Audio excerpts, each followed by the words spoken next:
Sobat Maestro, sesaat lagi kita akan bersama-sama mengikuti program Bible and Coffee bersama Pendeta Glenn Latuheru dari GBI Glow Fellowship Center Bandung.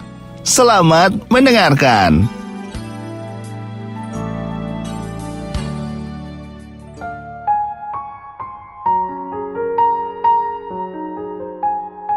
Shalom Sobat Maestro yang dikasih dalam Tuhan, puji Tuhan. Hari ini kembali lagi saya, Pendeta Glenn Latuheru, menyapa setiap Sobat Maestro dimanapun Sobat Maestro berada. Secara khusus melalui program Bible and Coffee ini, Saudara dikasih dalam Tuhan, setiap hari Senin, hari Rabu, dan hari Sabtu kita akan terus dibekali oleh kebenaran firman Tuhan. Karena saya rindu setiap kita terus bertumbuh dalam terang firman Tuhan. Karena hari-hari adalah hari-hari yang jahat, hari-hari tidak adalah mudah lagi hari-hari ini kita jalani penuh dengan goncangan, tapi kita bersyukur karena kita menyembah Allah yang tidak tergoncangkan. Amin saudara. Karena itu pada hari ini saya rindu membagikan satu kebenaran firman Tuhan. Tapi sebelumnya kita berdoa, kita datang kepada Tuhan. Bapa, terima kasih buat hari ini kami mengucap syukur di tengah-tengah aktivitas kami. Kami boleh dipercayakan mendapatkan berkat renungan firman Tuhan yang kami percaya firman-Mu tidak akan pernah kembali kepadamu dengan sia-sia, melainkan akan mengerjakan apa yang Kau kehendaki dan berhasil dalam apa yang Kau suruhkan. Itu sebabnya hamba berdoa buat setiap Sobat Maestro dimanapun mereka berada, mendengarkan renungan program Bible and Coffee ini, biar Roh Kudus menjamah kami, menguatkan kami, meneguhkan setiap kami, sehingga akhirnya firman itu yang memerdekakan kami. Sampaikan sesuatu bagi kami ya Roh Kudus, kami buka hati kami di dalam nama Tuhan Yesus Kristus kami berdoa. Haleluya. Amin, amin. Puji Tuhan. Nah Sobat Maestro yang dikasih dalam Tuhan, ada satu kebenaran firman Tuhan yang saya mau sampaikan buat setiap kita dalam program ini. Di dalam Kisah Para Rasul pasal 16 ayat 26. Alkitab menceritakan bagaimana tentang Rasul Paulus bersama dengan Silas, saudara yang dikasih dalam Tuhan, di penjara, iya kan? Di penjara bukan karena korupsi, bukan karena memakai narkoba. Mereka di penjara oleh karena memberitakan nama Yesus, saudara yang dikasih dalam Tuhan, memberitakan kabar baik. Itu sebabnya mereka di penjara. Tapi di dalam penjara, saudara yang dikasih dalam Tuhan, mereka tidak bersungut-sungut. Sekalipun mereka punya alasan untuk bersungut-sungut. Ya, saya bilang mereka punya alasan. Kenapa? Karena mereka memberitakan kabar baik. Mereka membawa nama tentang keselamatan daripada Yesus. Mereka memberitakan sesuatu yang dahsyat. Tapi mereka di penjara. Harusnya mereka punya alasan. Tapi mereka tidak memutuskan untuk bersungut-sungut. Mereka tidak memutuskan untuk mengeluh. Tapi apa yang terjadi? Mereka tetap memuji-muji Tuhan. Mereka dalam penjara menyembah Tuhan. Mereka memuliakan nama Tuhan. Dan apa yang terjadi? Kisah Rasul 16 ayat 26, Alkitab mencatat seperti ini. Akan tetapi terjadilah gempa bumi yang hebat, sehingga sendi-sendi penjara itu goyah. Dan seketika itu juga terbukalah semua pintu dan terlepaslah belenggu mereka semua. Wow. Saudara dikasih dalam Tuhan, saya teramat yakin dan percaya di balik ucapan syukur, di balik puji-pujian kepada Allah itu ada kuasa. Yes, kuasa dari kelepasan terhadap belenggu-belenggu, kuasa hadirat Allah nyata. Kenapa? Karena Alkitab jelas katakan Allah bertata di atas puji-pujian umatnya. Itu sebabnya kita memuji Tuhan, kita menyembah Tuhan. Kenapa? Karena kita rindu hadirat yang memenuhi kehidupan kita. Kita rindu lawatan Tuhan terjadi dalam hidup kita. Sehingga Allah disenangkan, Tuhan dimuliakan dalam hidup kita.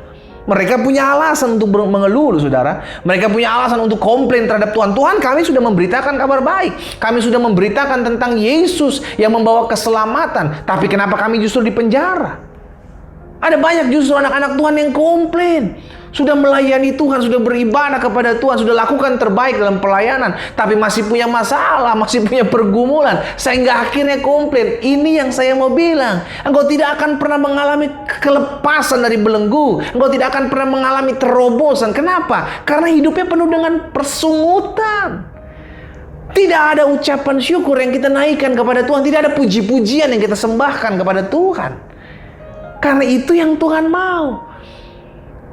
Dengan masalah yang terjadi, dengan pergumulan yang terjadi, bukan berarti itu menjadi alasan untuk kita mengeluh, kita komplain, saudara kasih dalam Tuhan. Karena Allah turut bekerja dalam segala sesuatu untuk mendatangkan kebaikan. Bahkan termasuk ketika orang merugikan hidup saudara dan saya. Bahkan ketika orang berusaha untuk memfitnah hidup saudara dan saya, menyakiti hati hidup saudara dan saya, Tuhan bisa pakai untuk mendatangkan kebaikan dalam hidup anak-anak Tuhan. Bagian kita, stop complain, stop mengeluh, stop bersungut-sungut. Sebagian besar bangsa Israel binasa di padang gurun karena mengeluh, karena bersungut-sungut. Padahal mereka sudah menerima janji Tuhan. Kau akan masuk ke dalam suatu negeri yang berlimpah susu dan madunya. Tapi apa yang terjadi? 2 orang yang masuk, saudara, Yosua dan Kaleb. Sebagian besar mati di padang gurun karena mengeluh, karena bersungut-sungut, murka Tuhan. Jadi hari ini kita mengerti kebenaran firman Tuhan, bahwa kuasa puji-pujian kepada Tuhan itu dahsyat, menghadirkan hadirat sorga nyata dalam hidup kita. Mungkin sebagian besar kita masih beribadah secara online di rumah kita masing-masing, namun bukan berarti itu menjadi alasan untuk kita tidak bersuka cita, beria-ria memuji-muji Tuhan. Justru harusnya di rumah kita bebas mengekspresikan, ya kan? Karena cuma keluarga aja sudah dikasih dalam Tuhan. Kita bebas melompat-lompat, kita muji-muji Tuhan, kita bergirang-girang tatkala kita ibadah secara online, begitu kan, sudah dikasih dalam Tuhan. Justru kita nggak usah jaim orang kita di rumah kita memuji Tuhan, mengekspresikan. Dan Allah disenangkan ketika kita memuji-muji dari dasar hati kita yang paling dalam. Ketika kita menyembah Tuhan dari dasar hati kita yang paling dalam. Alkitab jelas katakan, barang siapa lapar dan haus akan kebenaran, maka mereka akan dipuaskan. Jadi kita datang kepada Tuhan dengan pujian penyembahan. Rasul Paulus dan Silas memuji menyembah Tuhan di dalam penjara, sudah dikasih dalam Tuhan, dan terjadi pertobatan jiwa-jiwa. Lihat saudara, dampak dari pujian penyembahan, dampak dari apa? Sukacita yang dihadirkan kita ciptakan dalam kehidupan kita tatkala ada pergumulan. Bukan berarti itu menjadi alasan untuk kita bersungut-sungut, termasuk di masa-masa pandemi ini. Mungkin usaha kita, dagangan kita, toko kita, omsetnya menurun. Tapi bukan berarti itu menjadi alasan untuk kita berhenti memuji Tuhan, kan? Lalu hidup dalam persungutan.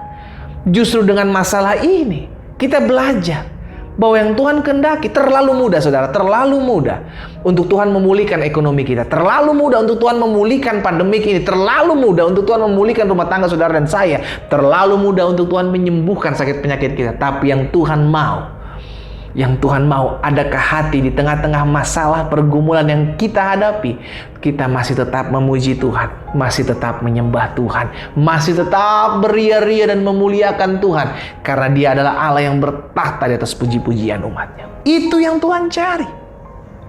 Sehingga ketika kita dipercayakan perkara-perkara kecil, kita tetap bersuka cita, kita tetap memuji-muji Tuhan. Wow, engkau akan melihat bukti pemeliharaan Tuhan, bukti penyertaan Tuhan, bukti pertolongan Tuhan. Dia tidak pernah terlambat, Dia selalu tepat pada waktunya. Hari ini kita belajar dalam program Bible and Coffee ini, saudara dikasih dalam Tuhan, kita rindu hidup kita membawa kemuliaan bagi nama Tuhan. Melalui apa? Melalui puji-pujian kita kepada Tuhan. Melalui apa? Pengagungan hidup kita kepada Tuhan. Sehingga melalui kesehari-harian kita, ada masalah, ada pergumulan, tidak kita jadikan itu sebagai alasan untuk kita mengeluh dan bersungut-sungut.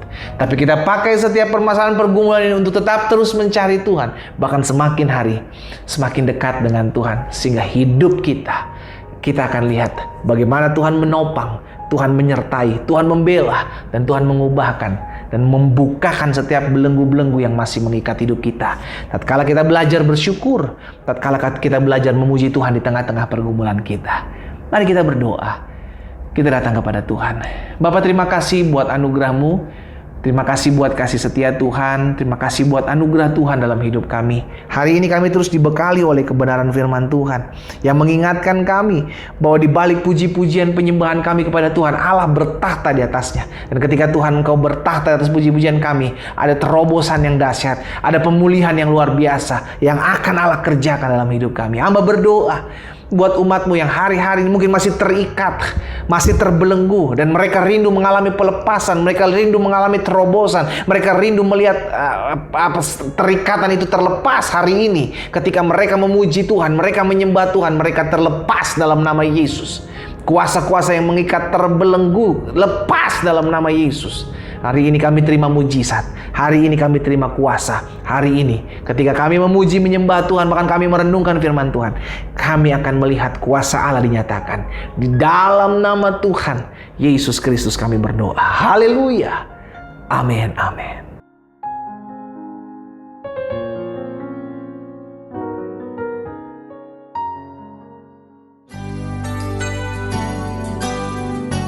Sobat Maestro, Anda baru saja mendengarkan program Bible and Coffee bersama Pendeta Glenn Latuheru dari GBI Glow Fellowship Center Bandung. Terima kasih atas perhatian Anda. Tuhan Yesus memberkati.